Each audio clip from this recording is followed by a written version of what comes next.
প্রিয় দর্শক, প্রীতি এবং শুভেচ্ছা নিন। সাজ্জাদ কাদির এই মুহূর্তে আপনাদের সামনে কথা বলতে এসেছি।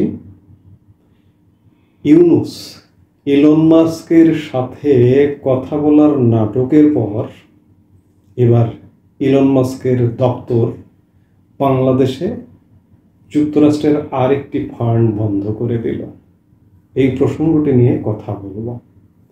খবরে বলা হচ্ছে যে বাংলাদেশ, ভারত সহ বিভিন্ন দেশের প্রকল্পে অর্থায়ন বন্ধ করল যুক্তরাষ্ট্র।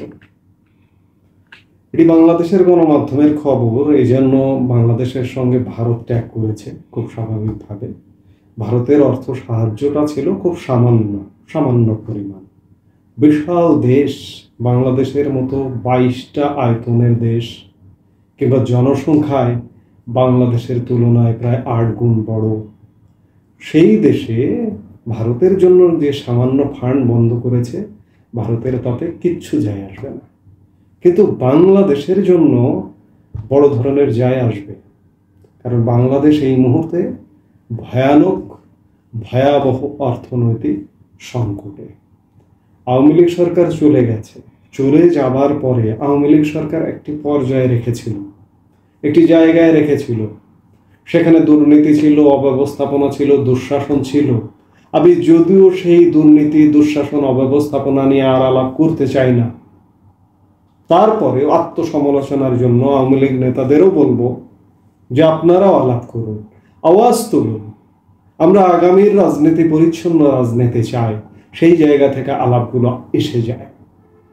আমি যেটি বলছিলাম যে একটা জায়গায় ছিল, একটা পর্যায়ে ছিল। আজকে 6 মাসে দেশের অবস্থা ভয়ানক। সংবাদে যেটি বলা হচ্ছে যে বাংলাদেশ, ভারত সহ বিভিন্ন দেশে নানা প্রকল্প অর্থায়ন বাতিল করেছে যুক্তরাষ্ট্র। এর আগে USAID এর অর্থ বাতিল করেছে, সারা পৃথিবী থেকে বাতিল করেছে, বাংলাদেশ থেকেও সেটি বাতিল হয়েছে। তারপরেও বাংলাদেশের ইউনূস সরকার মিথ্যাচার করে বলেছে যে রোহিঙ্গাদের যে অর্থের সহায়তা সেটি বহাল থাকবে, কিন্তু এর কোনো ভিত্তি আজ পর্যন্ত কোথাও খুঁজে পাওয়া যায়নি। অর্থাৎ ইউনূস সরকার একটি মিথ্যাচার করেছে। ইউনূস সরকার প্রতিনিয়ত আমাদের সাথে মিথ্যাচার করছে, জাতির সাথে মিথ্যাচার করছে। মিথ্যাচারের একটা সীমা থাকা দরকার। বিগত 54 বছরের ইতিহাসে কোনো সরকারের তরফে, সরকারের পক্ষ থেকে এতটা মিথ্যাচার ইতিহাস ঘেটে দেখেনি। 54 বছর ধরে আমি সরকার দেখিনি, তখন আমার জন্মও হয়নি, কিন্তু অন্ততপক্ষে 54 বছরের অর্ধেক তো দেখছি। আমার যখন থেকে বোঝার শক্তি হয়েছে তখন থেকে আমি এতটা মিথ্যাচার কখনোই দেখিনি আজকে যা দেখছি। খবরে যেটি বলা হচ্ছে যে যুক্তরাষ্ট্রের সরকারি দক্ষতা বিভাগ, DOJ, গভর্নমেন্ট এফিসিয়েন্সি ডিপার্টমেন্ট, যেটির দায়িত্বপ্রাপ্ত অধিকর্তা হচ্ছেন ইলন মাস্ক, 2 দিন আগে যে সময়টিতে নরেন্দ্র মোদী, ভারতের প্রধানমন্ত্রী, মার্কিন যুক্তরাষ্ট্র সফররত ছিলেন, এমনকি যে সময়টিতে নরেন্দ্র মোদীর সঙ্গে বৈঠক করছেন ইলন মাস্ক, সেই সময় বাংলাদেশের ইউনূস সরকারের পক্ষ থেকে, ইউনূস সরকারের তরফে একটি বার্তা ছড়িয়ে দেওয়া হলো তাদের নিজেদের অফিসিয়ালি নানা এলিমেন্ট দিয়ে, একই সাথে বাংলাদেশের গণমাধ্যম দিয়ে, যে ইলন মাস্কের সঙ্গে কথা হয়েছে মোহাম্মদ ইউনূসের। কথা হয়ে ইলন মাস্ক তার ব্যবসায়িক প্রতিষ্ঠান, ইন্টারনেট সংস্থা স্টারলিংকের ব্যবসায়িক ব্যাপারে কথা হয়েছে, এমন একটি বার্তা দেওয়া হলো। যেটি বলছিলাম যে ইলন মাস্কের দপ্তর এটি বন্ধ করবার সিদ্ধান্ত নিয়েছেন। তারা বলছেন বাংলাদেশে রাজনৈতিক পরিস্থিতি স্থিতিশীল করার লক্ষ্যে নেওয়া প্রকল্প, একটি ফান্ড ছিল যে প্রকল্পের জন্য strengthening political landscape in Bangladesh, এই প্রজেক্টে $2,90,00,000 অর্থায়ন ছিল, সেটি বাতিল করা হয়েছে।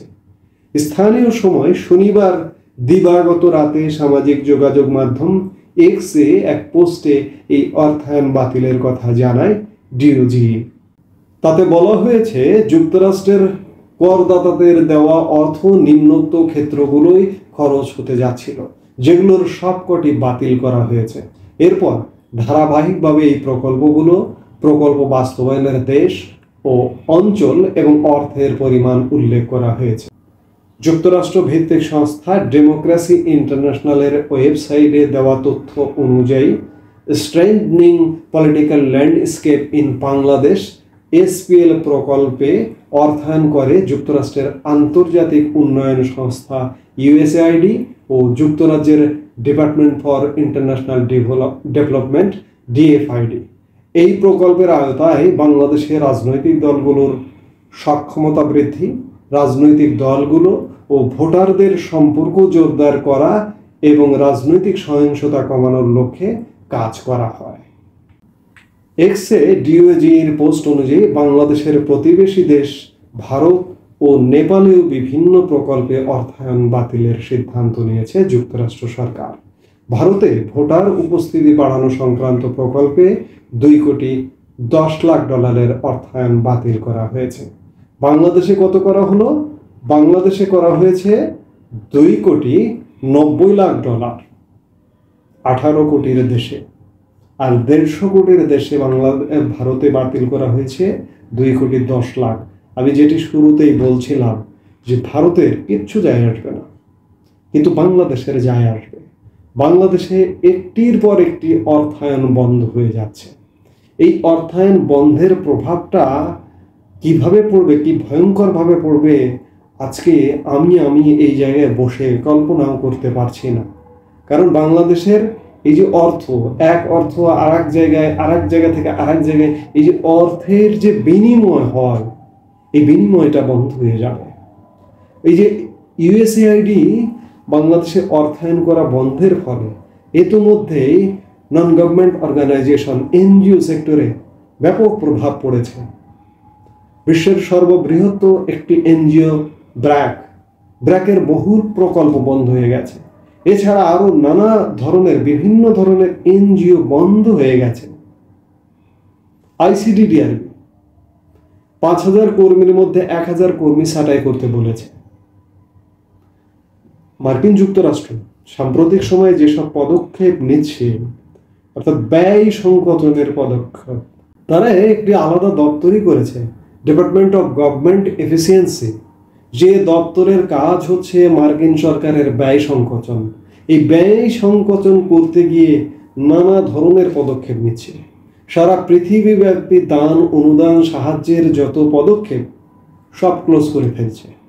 এবং এটিরই দায়িত্বপ্রাপ্ত হচ্ছেন বিশ্বের অন্যতম শ্রেষ্ঠ ধনকুবের ইলন মাস্ক, যার কথা বললাম যে ইলন মাস্কের সাথে ফোনালাপ নাটক বা ভার্চুয়াল বৈঠক নাটক করেছে মোহাম্মদ ইউনুস, নরেন্দ্র মোদী মার্কিন যুক্তরাষ্ট্র সফর কালে। এই যে একের পর এক অর্থায়ন বন্ধ হচ্ছে। সবচেয়ে বড় কথা, মার্কিন যুক্তরাষ্ট্র যদি এরকম সংকোচন নীতি নেয়, বিশ্বের বাকি দেশগুলো ফলো করে মার্কিন যুক্তরাষ্ট্রকে, ফলো করবে মার্কিন যুক্তরাষ্ট্রকে। মার্কিন যুক্তরাষ্ট্র হচ্ছে বিশ্বের সবচেয়ে বড় অর্থনীতির দেশ। 1960 সালের পরে আজকে 65 বছর হয়ে গেছে। একাধারে 65 বছর যাবৎ মার্কিন অর্থনীতি কখনো প্রথম ছাড়া দ্বিতীয় হয়নি। সেই মার্কিন অর্থনীতি নিজেদেরকে দান, অনুদান, সাহায্য, সহযোগিতা থেকে গুটিয়ে নিচ্ছে। বাংলাদেশের প্রভাব তো পড়বেই, সেই সাথে বিশ্বের নানা দেশ যে দাতা দেশগুলো আছে, দাতা সংস্থাগুলো আছে, বহু দাতা সংস্থা মার্কিন যুক্তরাষ্ট্রের অর্থায়নে চলে। জাতিসংঘ থেকে শুরু করে যত ধরনের দাতা সংস্থা আছে, এমন কোনো দাতা সংস্থা নেই যে দাতা সংস্থায় মার্কিন যুক্তরাষ্ট্রের দান, অনুদান, সাহায্য নেই। সব যদি ক্লোজ করে ফেলে তাহলে কি হবে? বাংলাদেশের আর্থিক সাহায্য পাওয়ার সকল রাস্তা বন্ধ হয়ে যাবে। আভ্যন্তরীণভাবেই বাংলাদেশ ভয়ানক বিপর্যয়ের মধ্যে। এর মধ্যে যদি আর্থিক সাহায্য বিশ্বব্যাপী বন্ধ হয়ে যায়, বাংলাদেশের কপালে দুঃখ আছে। নিজেদের ক্ষেত্রে, নিজেদের অর্থনৈতিক উন্নয়ন ঘটাবার ক্ষেত্রেও তো আমরা কোনো উন্নতি দেখছি না। মোহাম্মদ ইউনূসের সরকার একটি ব্যর্থ সরকার, একটি চাপাবাজ সরকার, শুধু চাপা মেরে যাচ্ছে যে সারা পৃথিবী আমাদের সাথে আছে। আমরা তো দেখতে পাচ্ছি না। আমাদের কি তাহলে অন্ধ হয়ে যেতে হবে যে আমরা দেখেও দেখব না? সত্যিকার অর্থে বাংলাদেশের জন্য উন্নত দেশগুলো কাটিয়ে উঠবে, তাদের বা সক্ষম দেশগুলো কাটিয়ে উঠবে। এই যে কথায় কথায় বাংলাদেশের মিডিয়া ভারতের যত নেগেটিভ আছে, এই যে বাংলাদেশের বিষয়টিকে ভারতকে ট্যাগ করেছে। বাংলাদেশের অর্থায়ন বন্ধ হয়েছে, বাংলাদেশের বন্ধ হয়েছে $2,90,00,000, ভারতের বন্ধ হয়েছে $2,10,00,000। কি বুঝলেন? কি বুঝতে পারছেন? কাজেই বাংলাদেশের কপালে এক ভয়ানক দুঃখ আছে। এই মুহূর্তে এ পর্যন্তই। সবাই ভালো থাকুন, সুস্থ থাকুন। আমাদের ভিডিওগুলো নিয়মিত পেতে সাবস্ক্রাইব করুন Sajjad Kadir and the legends YouTube channel এবং লাইক, কমেন্ট, শেয়ার করে সাথে থাকুন।